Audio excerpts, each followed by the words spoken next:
لما شعر يوسف بدنو أجله جمع أهله جميعا وتحدث إليهم. يقول يوسف: أنتم بقية أهل الله على أرضه وصفوته من صالح المؤمنين.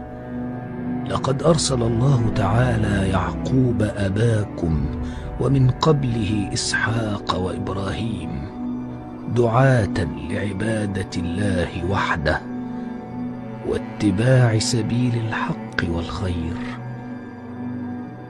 فكان جدكم إبراهيم خليل الله وأبا الأنبياء، وها أنتم تعيشون في أرض مصر مكرمين، وأنا ما زلت معكم وبينكم، وإني موشك على لقاء ربي والالتحاق بآبائي.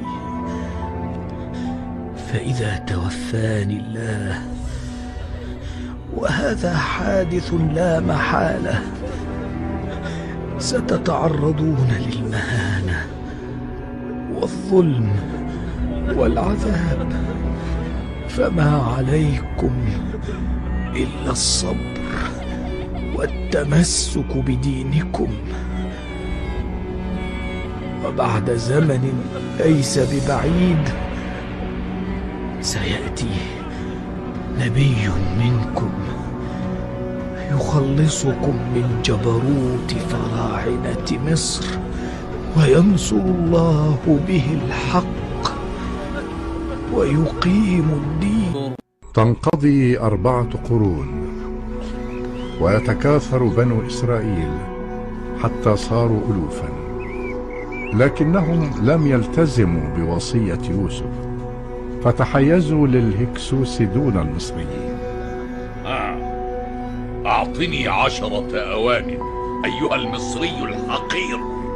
10 أوان ب10 دنانير أيها الهكسوسي. إن الأواني ليست لي ولكنها لرئيس الأمن. وما الذي تقصده بهذا الكلام؟ أقصد أنه من الأولى لك أن تحافظ على حياتك ولا تسأل عن 10 دنانير مرة أخرى.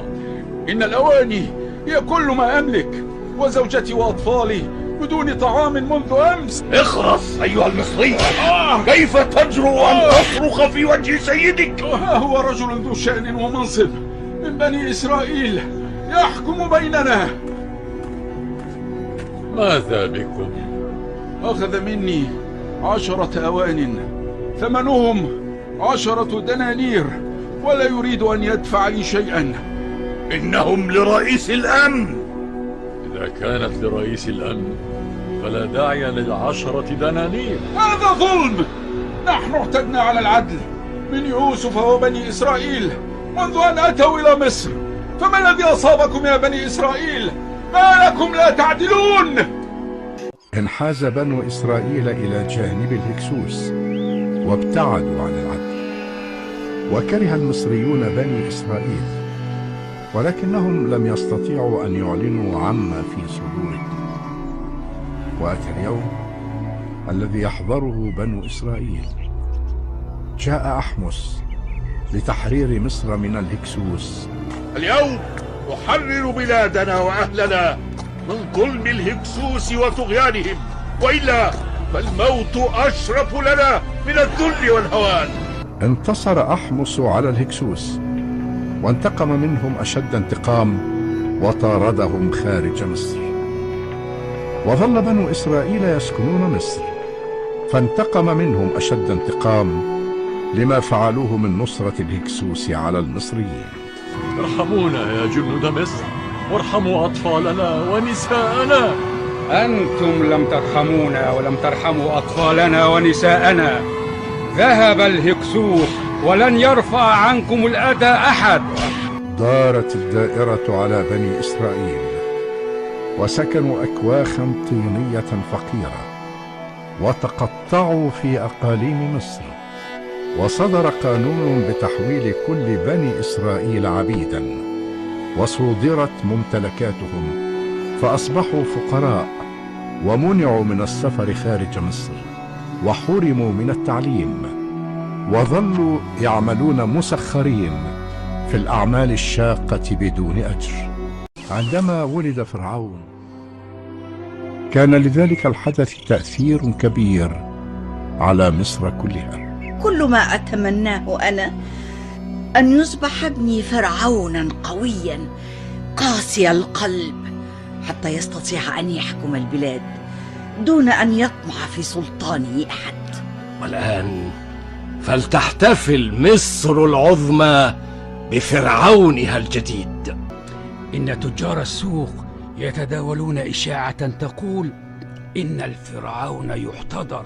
أعتقد أن نبوءة النبي يوسف قد اقترب ميعادها. إنه ميعاد مولد النبي الجديد الذي سيأتي من عندنا نحن بني إسرائيل. إن الحالة الصحية للفرعون الأب غير مطمئنة يا كبير الكهنة. لا أخفيك سرا يا مولاتي، لم يعد أمام الفرعون الأب الكثير من الوقت. إذن علينا الإسراع في إشراك الفرعون الابن في كل أمور الدولة وأسرارها، حتى إذا حدث ما لا نتمناه كنا على استعداد.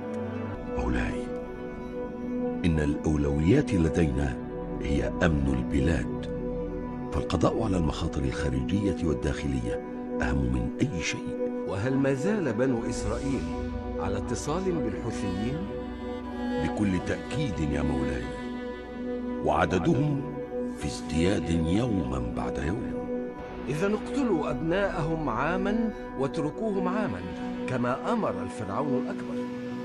واستمر جنود فرعون في تنفيذ مخطط فرعون من قتل الأبناء. هكذا استمر فرعون على نهج أبيه بقتل ذرية يوسف بن يعقوب،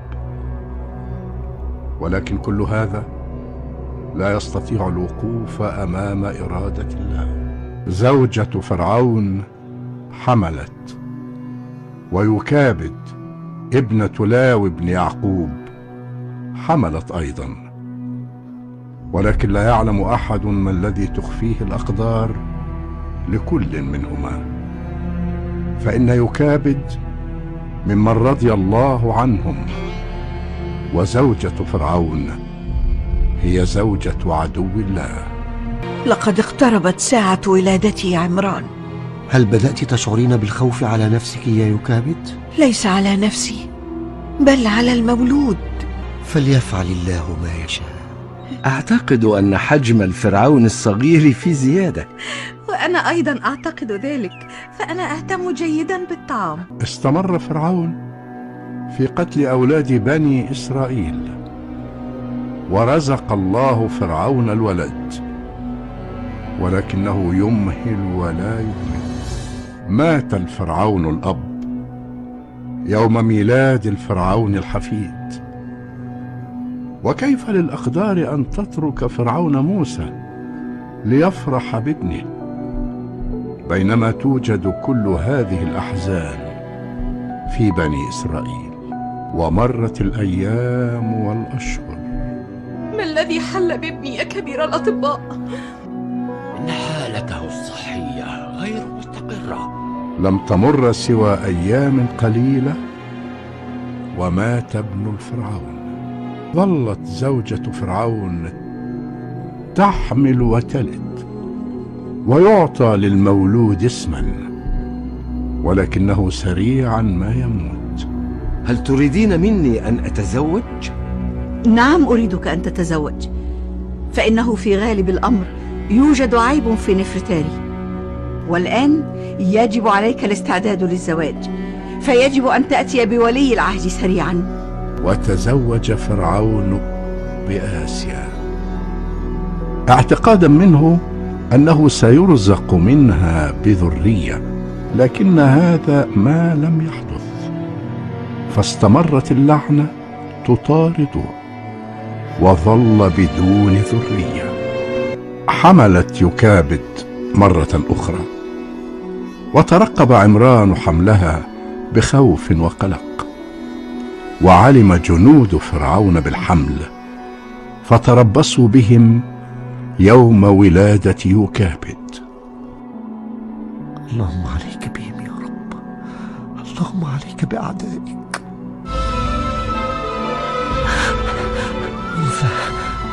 أنثى. الحمد لله، الحمد لله. رزق الله عمران ويوكابد بابنتهما مريم، وبعدها ب3 سنوات رزقهما الله بهارون، حيث ولد هارون في عام العفو، أي العام الذي يترك فيه فرعون أبناء بني إسرائيل دون أن يقتلوا. وبعد ولادة هارون رأى فرعون مناما أزعجه كثيرا. لقد شاهدت في منامي أرض بيت المقدس تخرج منها نار عظيمة تنتقل إلى أرض مصر، فتحرق بيوت المصريين جميعا ولا تقترب من بيوت بني إسرائيل. ما معنى هذا الذي رأيته في منامي؟ سيولد طفل من بني إسرائيل سيزول ملكك على يديه. ائتوني برئيس الجيش ورئيس الشرطة فورا. جن جنون فرعون لذلك، وشدد تعليماته لجنوده بقتل أطفال بني إسرائيل بلا رحمة ولا هوادة، في الوقت الذي كانت فيه يوكابد على وشك ولادة ابنها الثالث موسى. أتريدين أن تلقيه في النهر يا يوكابد؟ هل هذا معقول؟ هذا ما أوحاه إلي ربي. هذا الكلام لا يقبله عقل. أتريدين أن تلقي به في الموت المؤكد؟ ماذا أصابك يا عمران؟ هل نسيت ما حدث لجدنا إبراهيم عندما كانت النار بردا وسلاما عليه؟ إذن افعلي ما أوحاه الله إليك. يا للهول، إنه قصر فرعون. يا إلهي، يا إلهي أنقذ أخي. وصل موسى إلى قصر فرعون ومريم أخته تراقب. انظرنا يا فتيات، انظرنا هناك. ما هذا الصندوق وما الذي أتى به إلى هنا؟ لنذهب إليه ونأخذه. يقترب هذا الصندوق مني، افتحي. ولكن يا مولاتي، أخشى أن يكون به شيء قد يصيب مولاتي بضرر. افتحي. إنه ولد.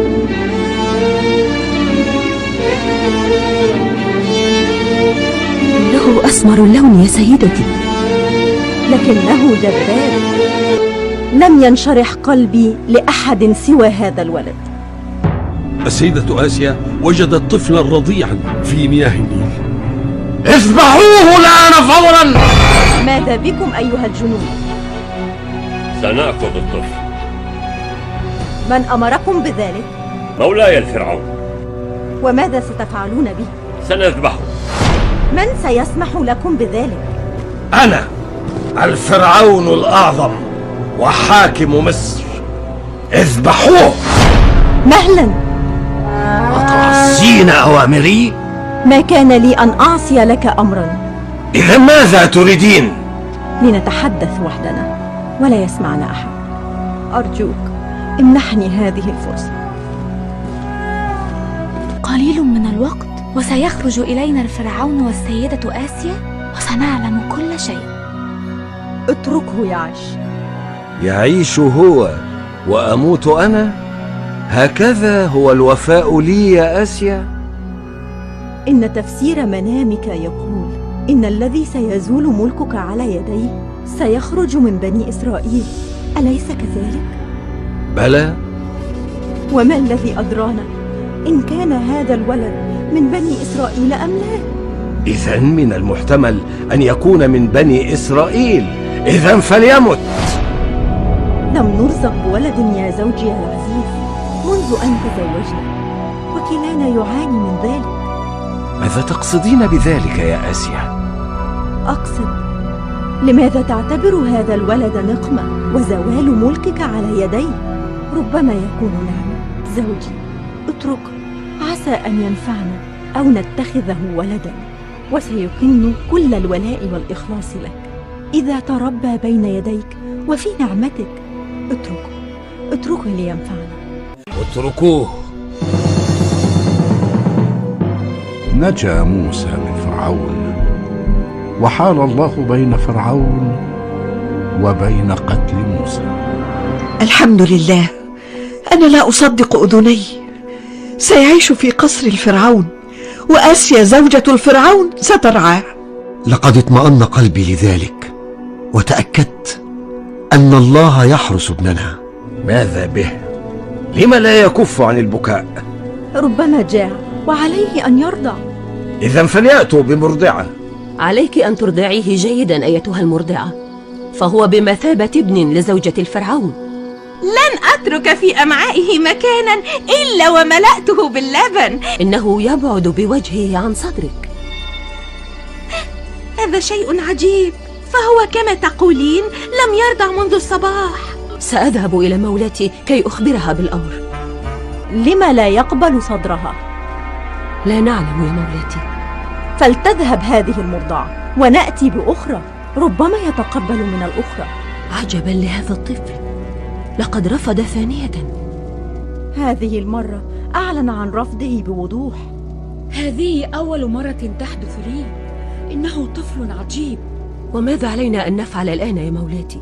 أريد مع شروق شمس اليوم الجديد أن تكون كل مرضعات البلاد هنا عندي في القصر. السيدة آسيا زوجة فرعون مصر العظيم. لنبدأ. رفض. هل أدلكم على من تستطيع إرضاعه؟ من أنت؟ وكيف دخلت إلى هنا؟ أنا من بني إسرائيل، وكنت أنظف المكان هناك منذ البارحة، ورأيتكم وأنتم في حيرة من أمركم، فأردت المساعدة، فأنا أعرف مرضعة جيدة. أنا لا أعتقد ذلك. فلنحاول، ربما أصبنا هذه المرة. اذهبي وأتني بها.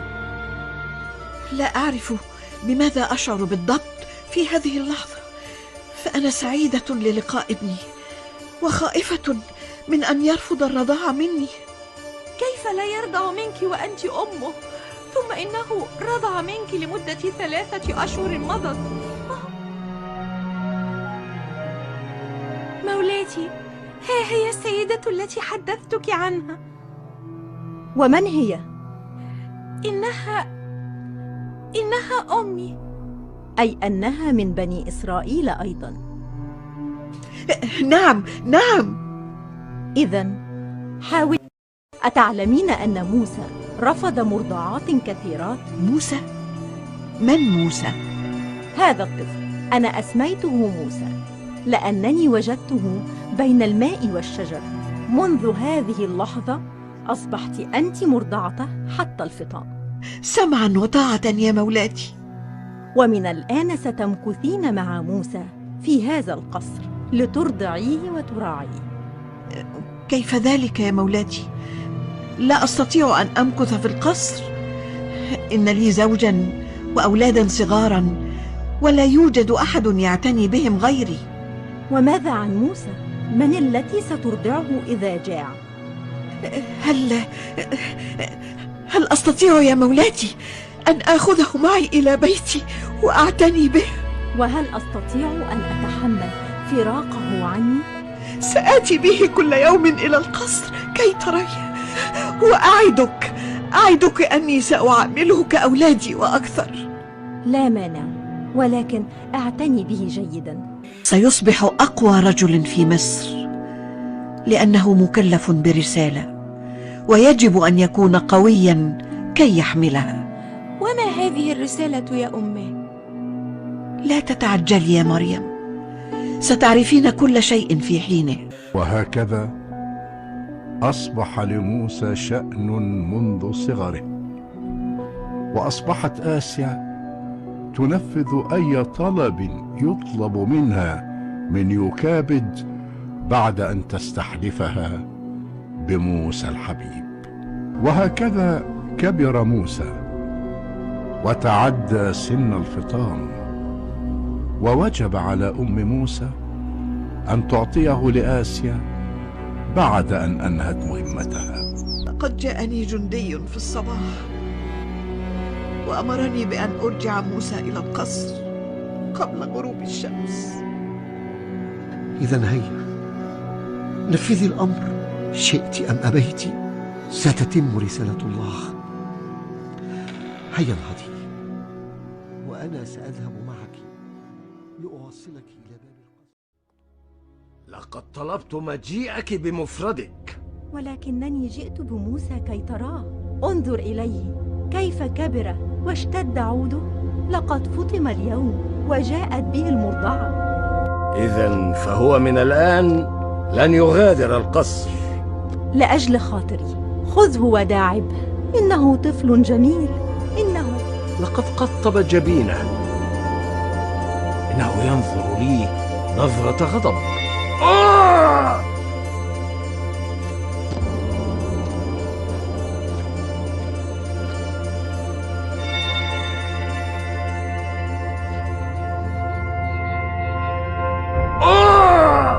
لقد جذب لحيتي بقوة، كاد أن ينزعها من ذقني. أيها الشقي، إنه ليس بطفل، لقد جذب لحيتي بقوة رجل. هذا هو عدوي، إنه الطفل الذي أشار إليه الحلم. أيها الخدم، أحضروا الذباحين كي يقتلوا هذا الطفل حالا. إن مولاي الفرعون يطلبك ويطلب موسى معك يا مولاتي. ألا تعرفين لما؟ لا أعرف يا مولاتي. اذهبي وقولي له إني سأحضر حالا. اقتلوا هذا الطفل حالا. انتظر، إنه مجرد طفل. أنا عندي حل سيؤكد أن موسى ليس هو الطفل المقصود. هذا الطفل ليس له حل إلا قطع رقبته. إنه لا يعي ما يفعل. انظر، سنأتي بصحنان، صحن به ياقوت وصحن به جمرات من النيران، ونقدمها إليه. وإذا التقط الياقوت فهو يعرف ما يفعل، وإذا التقط الجمر فهو لا يعقل ما يفعل. إذن أحضروا الياقوت والنيران. هيا قربوا منه الصحنين.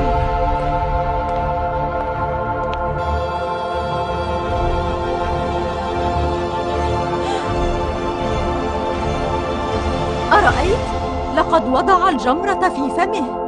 إنه طفل لا يدري ما يفعل. إلي بالمياه كي نرطب فمه، إنه يتألم من اللهب.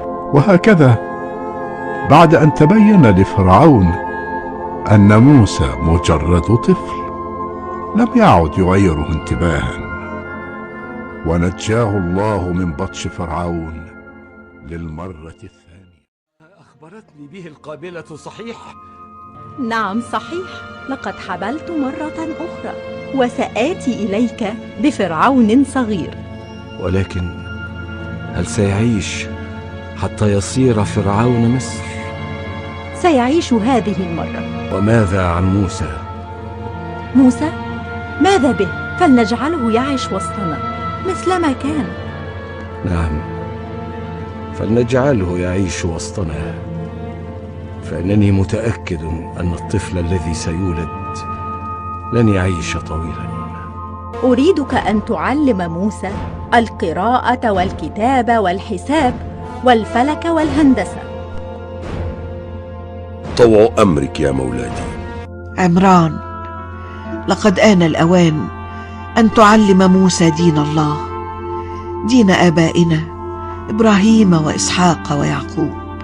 نعم، يجب أن يعرف ما هو دين الله الحق.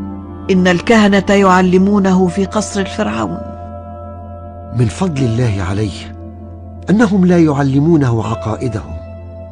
إن فرعون لا يهتم به ولا يهتم بتعليمه لعقائدهم الدنسة. سنعلمه الدين الحق حتى يكبر ويكمل رسالته. مولاي، إن مولاتي آسيا جاءها ألم المخاض. أحضروا لها القابلة. لعله يكون ولدا يا مولاي. ولد، بنت، لن يعيش، فكل أبنائي يموتون. إنه ولد، ولد. أريني إياه. هل يا ترى سيعيش أم سيموت مثل إخوته السابقين؟ سيعيش يا مولاتي، سيعيش. أين موسى؟ فلتبعثوا به إلي. فرعون، فرعون، زوجي الحبيب. مرحبا بك يا نفرتاري. جئت إليك كي أزف إليك خبرا سعيدا. خبرا سعيدا؟ إنني حبلى. سألد لك بعد 9 أشهر. ماذا؟ حبلى؟ وهكذا حبلت نفرتاري وأنجبت لفرعون المولود الثاني بعد عام من ولادة ابن آسيا. ثم حبلت آسيا وأنجبت كذلك، وتزايد عدد الأبناء لدى فرعون وأنجب بعض التوائم. مرت الأعوام، عام وراء عام، وكبر موسى وأصبح على أبواب الشباب، وكان موسى عبدا صالحا لم يكن ليسجد للأصنام أبدا. وكان يرى أن ما يفعله فرعون وكهنته من السجود لأصنام هو أشد دروب الكفر ظلاما. ولم يكن فرعون يطلب من موسى الذهاب معه إلى المعبد مثل باقي أولاد فرعون. ودبت في قلب موسى الغيرة بعد أن سمع ما يتردد في القصر. قالوا: أخوه هو وريث العرش من بعد فرعون. وتساءل موسى: لماذا أخوه وريث العرش وهو أحق بالعرش منه؟ إنه ابنه الأكبر ويجب أن يؤول العرش إليه. ولعبت الأفكار بعقل موسى، وبات يسأل كل من في القصر عدا فرعون وآسيا، وبات الكل يتهرب من قول الحقيقة، إلى أن قرر موسى سؤال فرعون وآسيا. موسى، هنالك حقيقة كنا نخبئها عليك. اذهب إلى كبير الكهان وسيخبرك بالحقيقة. وذهب موسى إلى الكاهن وأخبره الكاهن بكل شيء. وهكذا عاد موسى للمرة الثانية لحضن يكابد، وعرف عبيد بني إسرائيل الحكاية وباتوا يتهامسون بها فيما بينهم. هيا يا موسى، يجب أن تتعلم الصلاة من أبيك عمران. سنقص عليك من أنباء الرسل، وسأشرح لك دين الله الحق.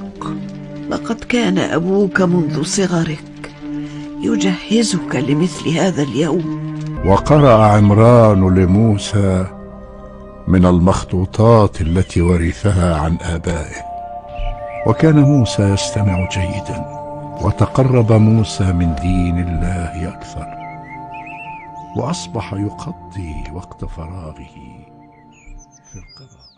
ومرت سنوات كثيرة، سنة وراء سنة، ويبلغ موسى مبلغ الرجال، وكان كل يوم يمر يعلو شأن موسى لدى قومه. وكان كعادته رؤوفا ورحيما، ويساعد قومه ويشد من أزرهم. وكان قومه دائما يشكون إليه مواجعهم وضعفهم. كيف نخرج من مصر يا موسى وقد شدد فرعون الخناق علينا؟ إننا نهلك يا موسى. إن بني إسرائيل يهلكون الواحد وراء الآخر من أعمال السخرة التي يفرضها علينا فرعون. ألم يحن الوقت بعد لكي نستريح من ظلم فرعون. وكان موسى يشد من أزرهم ويطلب منهم الصبر على البلاء، لأن آخر الصبر هو الفرج، وإن مع العسر يسرا.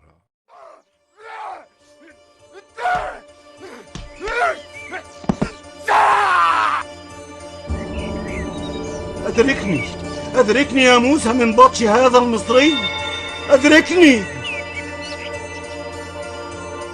فوكزه موسى فقضى عليه، فبهت موسى لهذا الأمر وحزن حزنا شديدا، فقد كان يريد فض الاشتباك وليس قتل المصري. أدركني يا موسى من بطش هذا المصري. وأسرع موسى كي ينقذ الإسرائيلي، ولكنه تذكر قسمه أمام الله إنه لن يكون ظهيرا للمجرمين، وتوقف وفكر وقال لنفسه: لما لا يكون هذا الإسرائيلي هو المعتدي؟ إنه كثير المشاجرة مع المصريين.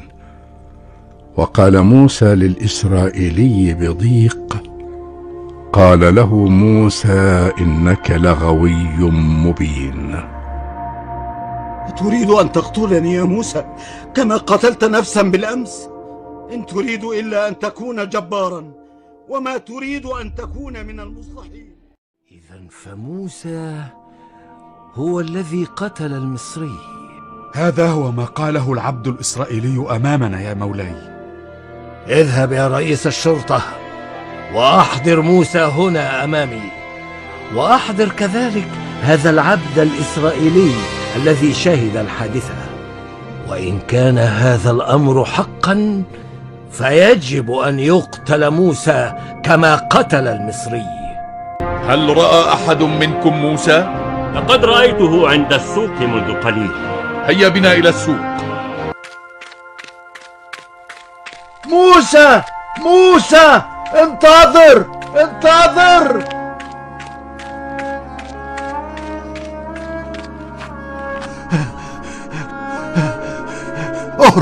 اهرب يا موسى، اهرب. إن الملأ يأتمرون بك ليقتلوك. اهرب، إني لك من الناصحين. لقد عرف فرعون كل شيء وبعث رئيس الشرطة وجنوده لإحضارك. وخرج موسى من المدينة خائفا يترقب، ودعا ربه. وظل موسى يسير في الصحراء أياما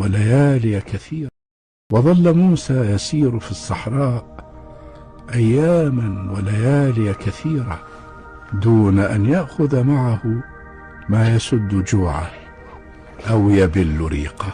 وصار في الصحراء كثيرا، وكان ينوي أن يتجه إلى مدين التي تخرج عن سيطرة فرعون. وبعد 8 أيام وصل إلى مدين، موطن النبي شعيب، والتي كان قد سكناها أبناء مدين، وهو من ذرية إبراهيم عليه السلام من قبله. وكان أهلها أهل تجارة ورفاهية وغنى، وكانوا جشعين ودائما يطلبون المزيد، وكانوا يبخسون الناس أشياءهم، وكانوا ينقصون في الميزان ويسرقون في الأوزان. وأرسل الله إليهم شعيبا ليبصرهم بالعاقبة، ولكنهم لم يسمعوا له، وهزأوا به وصدوا عنه بعد أن استصغروا أمره وهددوه وأذوه، فأهلكهم الله. ونجى شعيب ومن آمن معه، تناسلوا ثم عمروا الأرض من جديد. وسار إلى الفتاتين اللتين كانتا ابنتين لرجل صالح من قوم مدين واسمه شعيب. فسألهما موسى: ما خطبكما؟ لا نسقي حتى يصدر الرعاء وأبونا شيخ كبير. وبعد أن رفع الصخرة بمفرده والتي لا يقدر على حملها عشرات رجال، سقى لهما أغنامهما، ثم ذهب إلى الشجرة يستظل بظلها. إنك تتعجب من أننا جئنا اليوم مبكرا على غير عادتنا يا أبتاه. لقد رزقنا الله اليوم بشاب قوي مفتول العضلات، سقى لنا أغنامنا. يظهر من ملابسه أنه ليس من أهل مدين، لقد كان يرتدي ملابس المصريين. لقد كان متعبا وكان يظهر عليه التعب الشديد، ويظهر أنه قد أتى عن طريق سفر، ولكنه رفع الصخرة التي تسد البئر بمفرده. لقد سمعته وهو يقول: ربي إني لما أنزلت إلي من خير فقير. وهنا قال شعيب لابنتيه بعد أن شعر أنه عبد طيب وخلوق: فلتذهب إحداكما فتدعوه لنجزيه أجر ما سقى لنا الأغنام. إن أبي يدعوك ليجزيك أجر ما سقيت لنا. وسار موسى وراءها، ولكنه توقف وقال لها بعد أن وقعت عينه على ساقها وتلاعبت الرياح بثوبها وكشفت عنهما: سأتقدمك في السير، فإن أخطأت في الطريق فنبهيني لذلك. أكاد أجزم أن أبانا شعيبا قد أحبه يا صفوراء. وبعد أن رحب شعيب بموسى وأطعمه وأكرمه، سأله: من أنت ومن أين أتيت؟ وبعد أن قص عليه موسى القصة كاملة، قال له شعيب: لا تخف، نجوت من القوم الظالمين. يا أبت استأجره، إن خير من استأجرت القوي الأمين. فسألها: كيف عرفت أنه قوي أمين؟ فقصت عليه قصة الصخرة التي رفعها بمفرده، وقصة الرياح التي أبهرت ساقيها، ووجد طلب ابنته صفوراء قبولا عنده، فقال لموسى يعرض عليه العمل معه: يا بني، إني أريد أن أنكحك إحدى ابنتي هاتين على أن تأجرني 8 حجج ترعى لي فيهم غنمي وماشيتي، فإن أتممت 10 فمن عندك، وما أريد أن أشق عليك. وقبل موسى عرض الشيخ وقال له: قال ذلك بيني وبينك، أيما الأجلين قضيت فلا عدوان علي، والله على ما نقول وكيل. موسى، إن صفوراء تلد. إنه فتى، ماذا ستسميه يا موسى؟ وأطلق موسى على أول أبنائه اسم جرشوم، لأنه أي موسى كان نزيلا غريبا على أهل مدين. وجرشوم باللغة العبرية معناه غريب. وحبلت صفوراء مرة أخرى بعد عدة سنوات، وأنجبت الولد الثاني لموسى، وسماه موسى أليعازر. وبعد أن أتم موسى 10 سنوات في مساعدة شعيب، اشتاق لأهله، وطلب من شعيب أن يسير بزوجته وابنيه إلى مصر متخفيا كي يعرف أحوال أهله وعشيرته. فأذن له شعيب وأعطاه من المال ما يكفيه للسفر. ولما كان الشتاء شد موسى الرحال هو وزوجته وابناه وتوجهوا إلى مصر. ووصل موسى إلى صحراء مصر.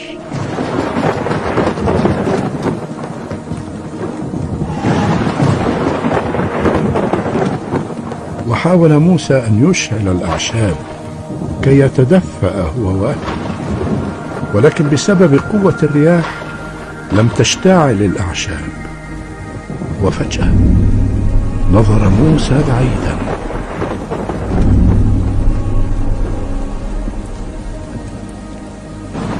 ورأى موسى نارا عظيمة تأتي من جانب جبل الطور، فقال لأهله بسعادة، قال لأهلهم كثوا إني آنست نارا لعلي آتيكم منها بقبس أو أجد على النار هدى. ووصل موسى إلى مكان النار فوجدها تخرج من شجرة ذات أوراق خضراء. كانت الشجرة في جبل غربي عن يمينه. وتعجب موسى من الأمر بعد أن سكنت الرياح في وادي طوى على جبل الطور في سيناء. ووضع موسى يديه على عينيه من شدة النور وتساءل أهي نار أم نور؟ وشعر موسى بالخوف وقرر الهروب سريعا، ولكنه توقف فجأة. وفجأة ارتج الوادي واهتزت الأرض من تحت قدميه. وسمع موسى صوت الله عز وجل يأتي له من كل اتجاه وهو يقول له يا موسى. فرد وهو يرتعش من الخوف وينظر في كل اتجاه وقال من؟ فقال له الله عز وجل إني أنا ربك فاخلع عليك إنك بالوادي المقدس طوى. وعندما سمع موسى صوت الله عز وجل يقول له إني أنا ربك فاخلع عليك إنك بالوادي المقدس طوى وأنا اخترتك فاستمع لما يوحى، زاد انتفاض جسده وازداد خوفا وخشية بعد أن عرف أن الله هو من يتكلم معه، وخلع عليه. وأكمل الله عز وجل قوله عندما رأى موسى الحية تسعى حوله وبين قدميه خاف واستدار وولى مدبرا، ولكن الله عز وجل ناداه قائلا قال خذها ولا تخف سنعيدها سيرتها الأولى. ومد موسى يده إلى الحية فتحولت إلى عصا مرة أخرى. وقال الله عز وجل مكملا له واضمم يدك إلى جناحك تخرج بيضاء من غير سوء آية أخرى لنريك من آياتنا الكبرى. وأصدر الله أمره لموسى اذهب إلى فرعون إنه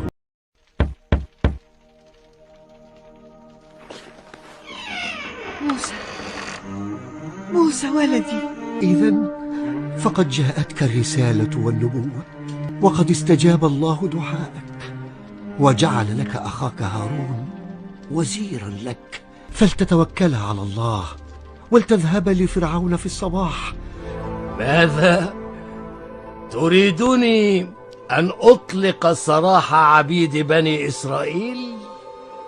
إنهم عبيدي وقد ورثتهم مع ملك مصر.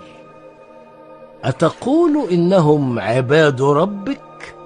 وما رب العالمين يا موسى؟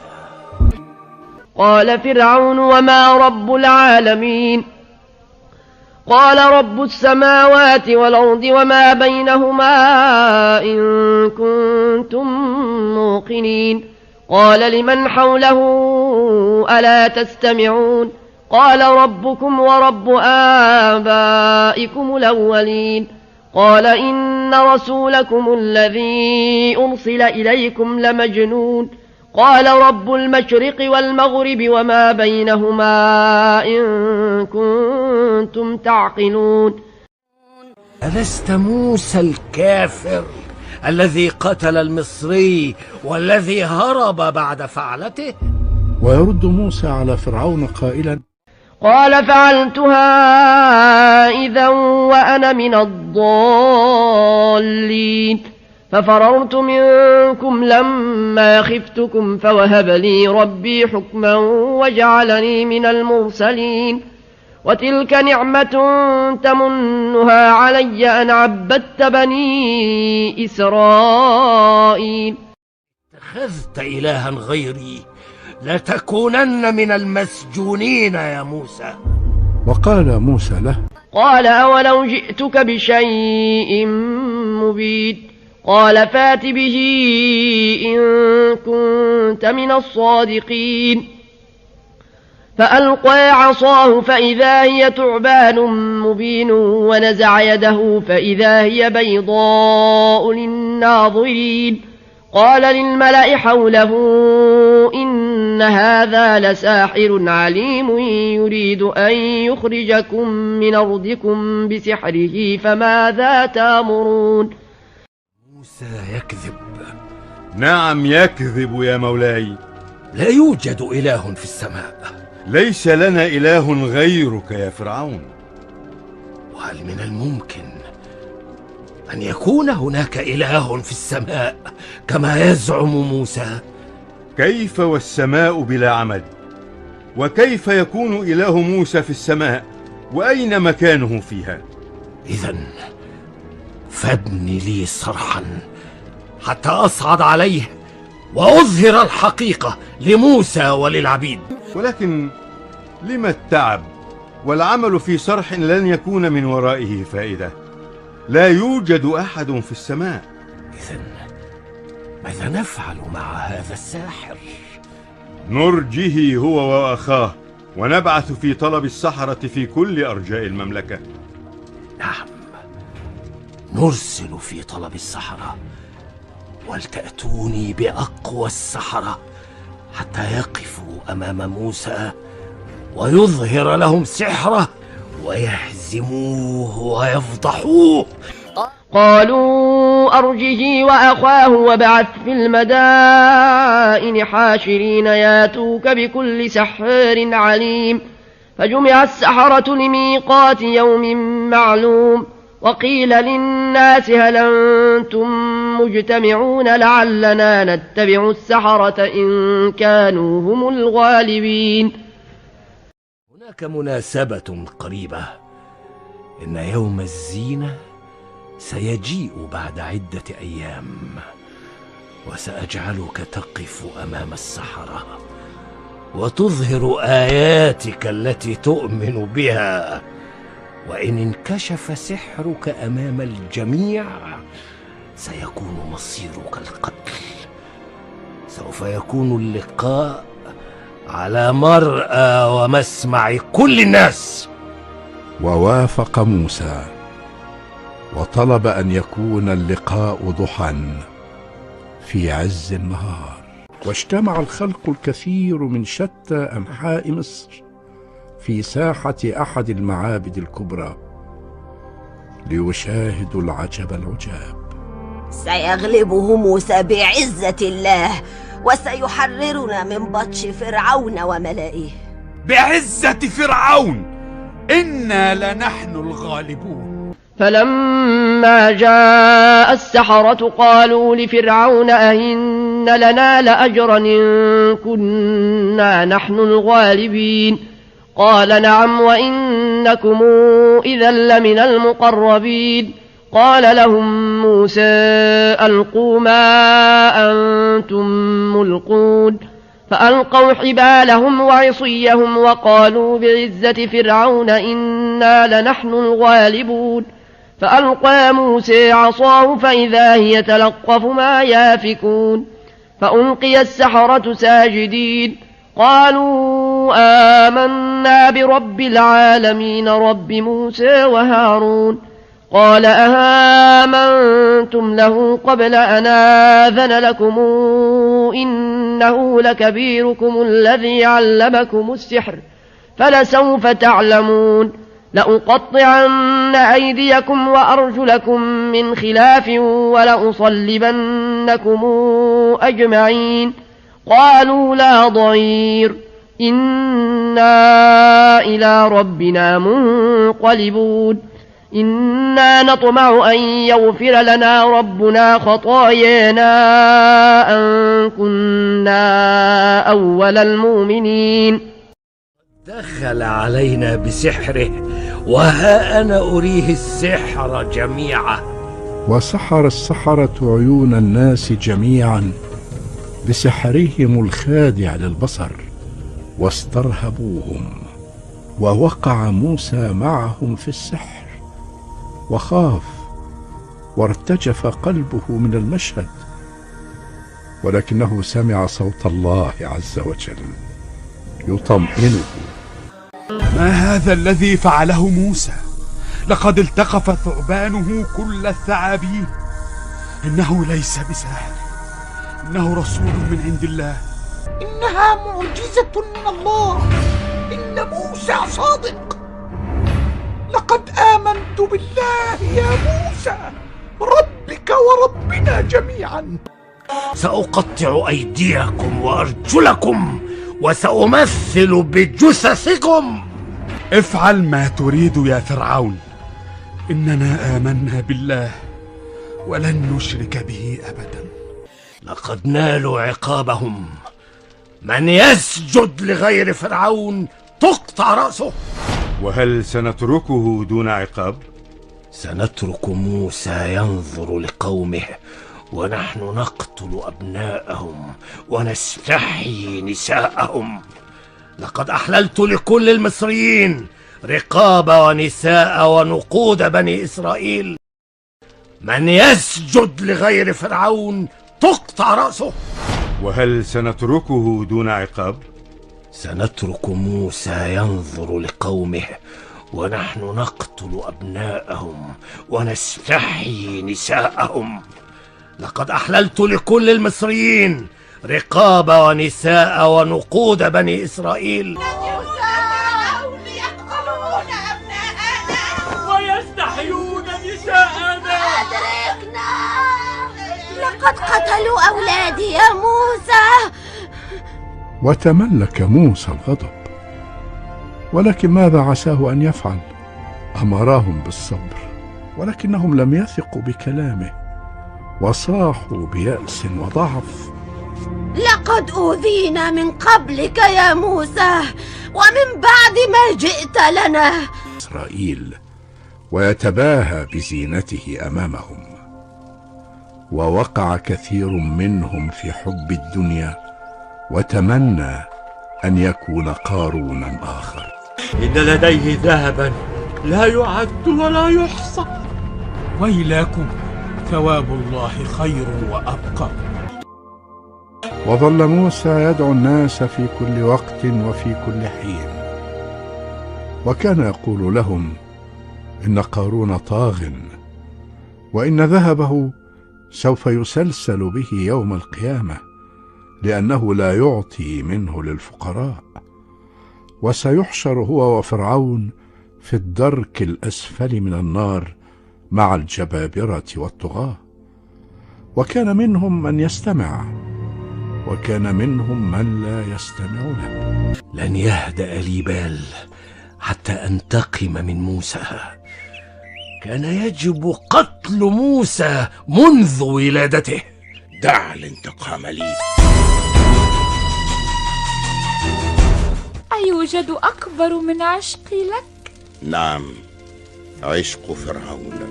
كنا نتحدث عنك البارحة، قلنا ليس لهذا الأمر إلا أنت. وما هو الأمر؟ موسى بن عمران. وما يزال موسى بن عمران يدعو قومه ليلا ونهارا لدين الله، وما زال العبيد يجادلون ويسألون: يا موسى، كم أنت رائع اليوم، وأنت تقف تعظ الناس وتكلمهم عن دين ربك، وكم كنت رائعا كذلك أمس عندما كنت نائما في أحضاني. لا تتعجبوا، فهذه هي الحقيقة. أعذرني يا موسى، ولكنني يجب أن أعرف هؤلاء العبيد من أنت. إنهم عبيد حائرون، وقد سحرتهم بكلامك كما سحرتني بكلامك وجسدك المفتون. وتقدم موسى من المرأة البغي ونظر في عينيها بعمق، وسألها لماذا تتهمه بتهمة لم يفعلها، وقال لها عما سيلاقيه العبد الذي يرمي الناس بالباطل من عذاب يوم القيامة، وكيف سيقف أمام الله بعد أن كذب. ولكن إذا تاب العبد وقال الصدق فسيغفر الله له ويدخله جنات تجري من تحتها الأنهار. ما هذا الذي يقوله موسى؟ إنني أسمع هذا الكلام لأول مرة. إنني أبحث عن المغفرة من فرعون وقارون بإعطاء جسدي لهما، بينما يتقبلها رب موسى بالتوبة والعمل الصالح. من أنت بحق الآلهة؟ من أنت يا موسى؟ وقال لها موسى: إنني عبد الله آتاني الكتاب وجعلني نبيا لكم. أنت رسول الله حق، فلتدعو رب أن يغفر لي. وهنا رفع موسى يديه إلى السماء وحمد الله على أنه أظهر الحقيقة، وهلل العبيد بسعادة لموسى بعد أن عرفوا الحقيقة. وكانت نهاية قارون الخسف، لم ينفعه ذهبه ولا قوته، وأصبح العبيد الذين تمنوا مكانه بالأمس ينفرون منه اليوم. لا أكاد أصدق ما حدث. أتبتلع الأرض قارون بذهبه وملكه كله؟ إنه لشيء عجيب، لم أر مثله قبل ذلك. كيف انشقت الأرض؟ كيف ابتلعته بهذا الشكل؟ يقول العبيد الذين رأوا الحادث إنهم رأوا فم الأرض وهو يفتح ويبتلع القصر. إنه من عمل الساحر موسى. إنه لساحر عليم.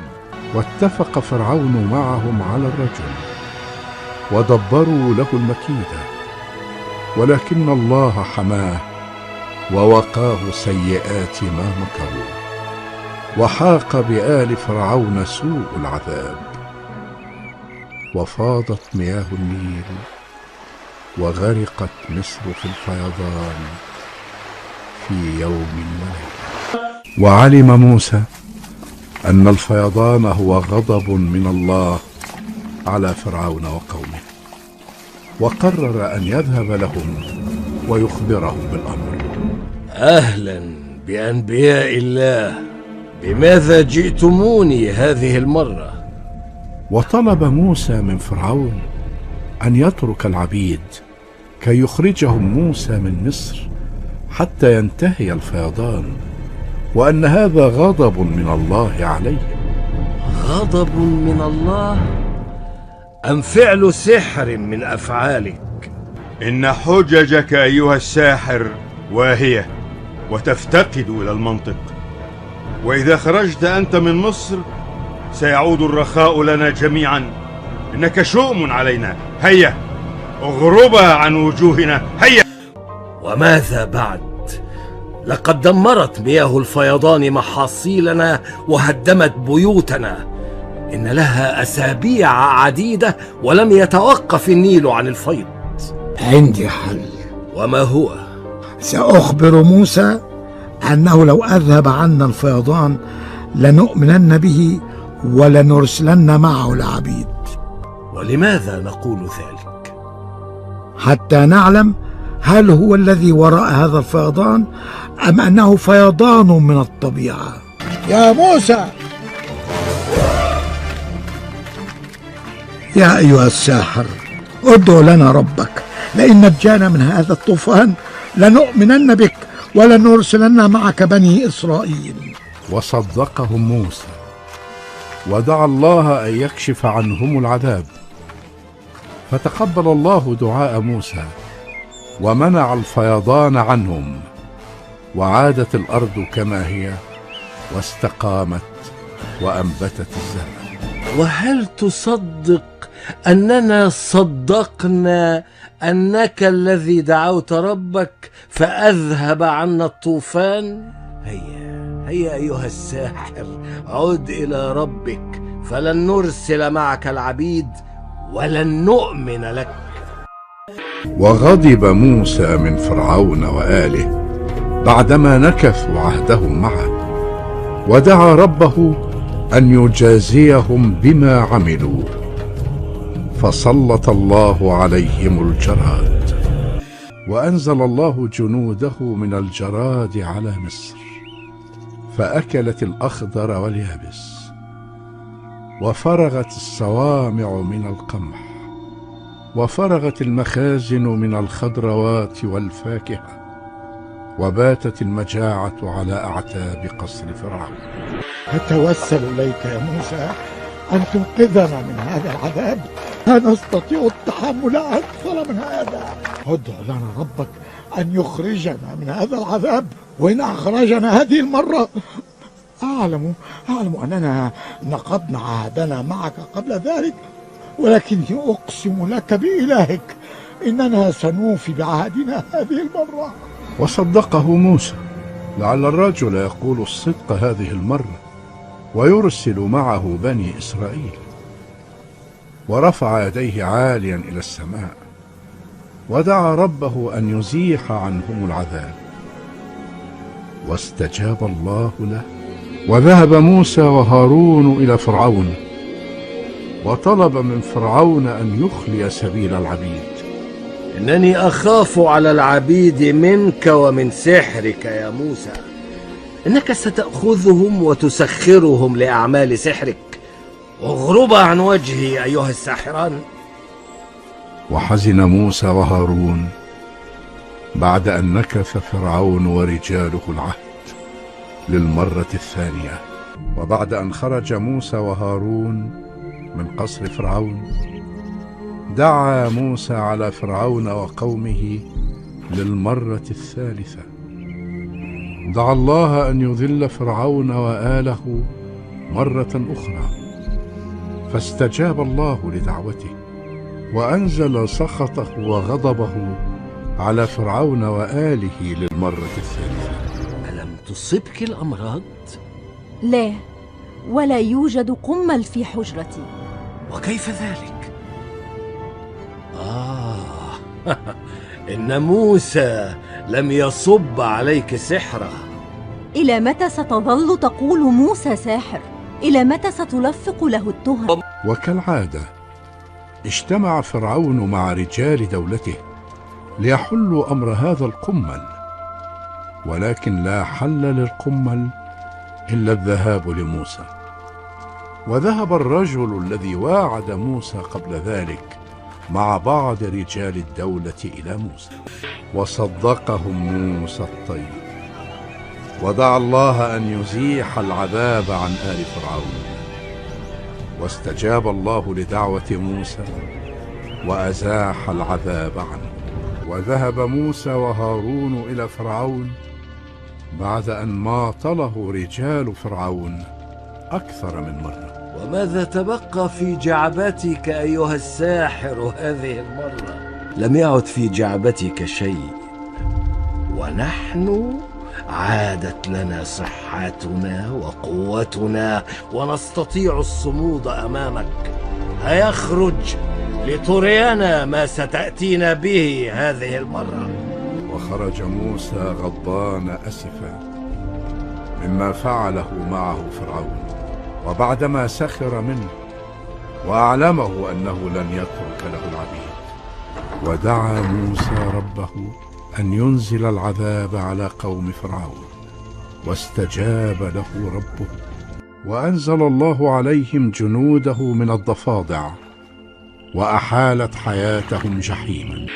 واجتمع فرعون ورجال دولته، واتهموا موسى بأنه السبب في هذا السحر، ولم يكن هناك حل إلا نفس الحل الذي قالوه له قبل ذلك. إن قلوبنا أصبحت تفزع من صوت الضفادع. ادعو ربك، وأقسم لك هذه المرة قسما لا يرد أن نؤمن بك ونرسل معك العبيد. وصدقهم موسى، ودعا ربه أن يزيح العذاب، وأزاح الله العذاب عن آل فرعون. ورأى موسى أن العبيد ما يزالون يعاملون بقسوة وبلا رحمة، ولم يف رجال فرعون بوعدهم، ولا يزال العبيد يعانون من شدة العمل وقسوة الجنود الذين يضربونهم بالسياط. وماطل الرجال موسى وعددوا الأسباب، وواعدوه مرة وثانية وثالثة، وكان موسى ينتظر ولا يتسرع.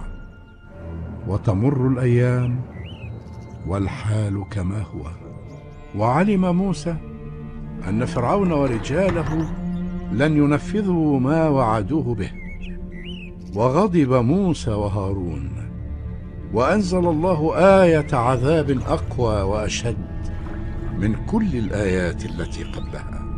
تعال لترى ماذا حدث لماء النيل. ماء النيل؟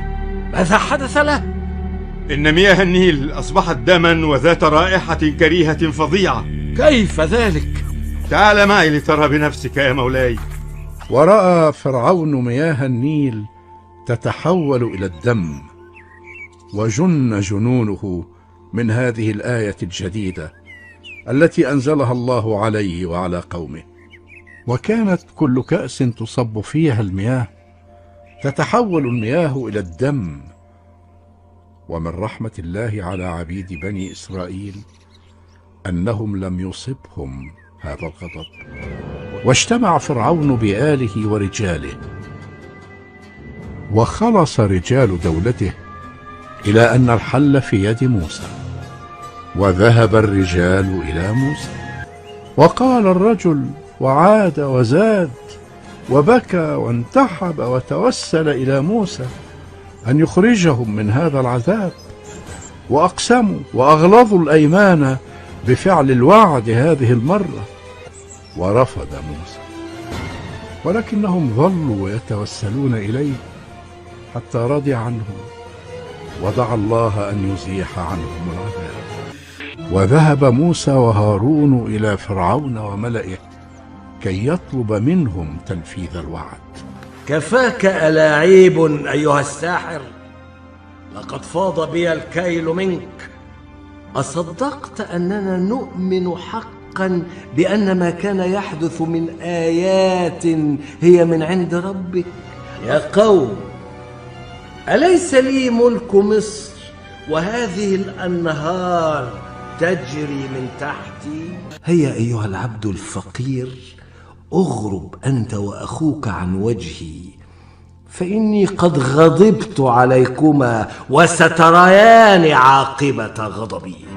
وخرج موسى وهارون من القصر، وكان موسى في هذه المرة شديد الغضب، وقد تضايق أكثر من رجال فرعون الذين كانوا يأتون إليه متوسلين لكي يدعو الله أن يزيح عنهم الغضب.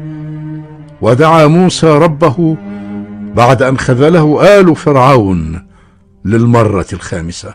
وهكذا أجيبت دعوة موسى، وضل قوم فرعون عن سبيل الله بعد أن استخف فرعون قومه بأنه غني وموسى فقير. أفقره الله وأفقر قومه. وهذه آية أخرى من آيات الله لقوم فرعون، ولكنهم لم يدركوها وظلوا على الطاعة لفرعون. كيف يا موسى ستخرج بنا من مصر ولم يؤمن بك إلا القليل منا؟ إنني أخاف عليك من العبيد، إنهم ماكرون. وأخبرهم موسى أن الله أمره أن يخرج بالعبيد ولن يعصي لله أمره، وأنه مؤمن بأن الله قد حدد الميعاد المضبوط لخروج العبيد. وأخبرهم أن فرعون قد ضعف بعد أن أصاب مملكته الفقر، وهذا أنسب وقت للخروج من مصر. وبدأ طابور العبيد في الخروج من مصر، وأمامهم موسى يدلهم على الطريق الذي أخبره به الله. فرعون وجنوده وقومه يعلمون أن العبيد خارجون لعيد لهم، ولكن انكشف أمر موسى لفرعون، وأسرع فرعون وجنوده وراء موسى والعبيد. وفرح جنود فرعون أنهم يسيرون وراء فرعون الذي يظنون أنه إلههم، وأيقنوا أن لهم الغلبة وأن موسى والعبيد هم الخاسرون. لقد أهلكتنا يا موسى، لقد دهنا يا موسى، إن البحر أمامنا والعدو وراءنا.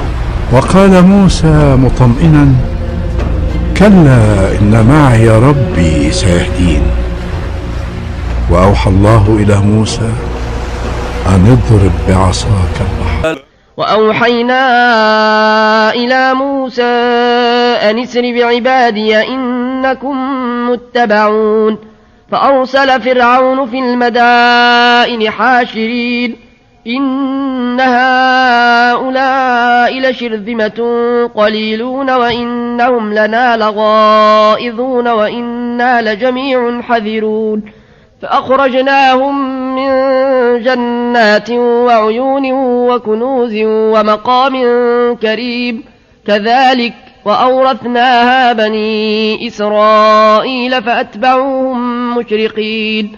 فلما تراءى الجمعان قال أصحاب موسى إنا لمدركون. قال كلا إن معي ربي سيهدين. فأوحينا إلى موسى أن اضرب بعصاك البحر فانفلق فكان كل فرق كالطود العظيم.